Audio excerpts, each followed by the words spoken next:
quando il fiero ghibellino sorseggiò del nostro vino, esclamò con tono grave: questo nettare è soave, e soave è da allor la vigna, e la terra che lo alligna.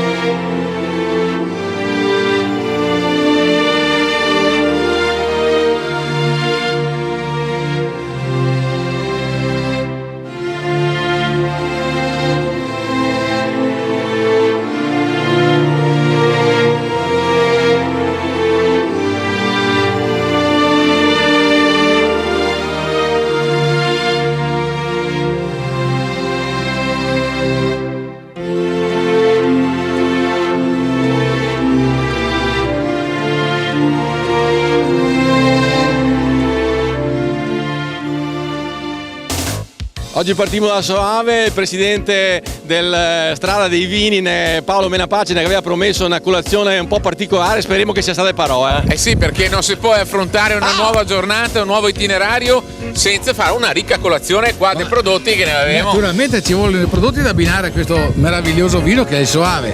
Perciò abbiamo il Monte Veronese delle nostre montagne, abbiamo la Soppressa veronese naturalmente. Che aveva mangiato a Socalma, no? Con Soppressa. Con calma. Sì, la Soppressa ma con calma, bravo, dopo puoi indovinare. Dopo che abbiamo un culatello, abbiamo il lardo, che il lardo adesso col freddo va anche bene, la pancetta affumicata, che abbiamo un meraviglioso prosciutto di Soave anche questo, perché nel Soave abbiamo anche il prosciuttificio. Naturalmente dopo che vuole un po' di olio di oliva, naturalmente un extravergine di oliva, sempre delle nostre colline di Valpolicella DOP come olio. Due biscottini, tanto per farsi la bocca. Dolcetto da abbinare al recciotto e che Direi una colazione bella ricca e robusta. sostanziosa. Siamo gente che la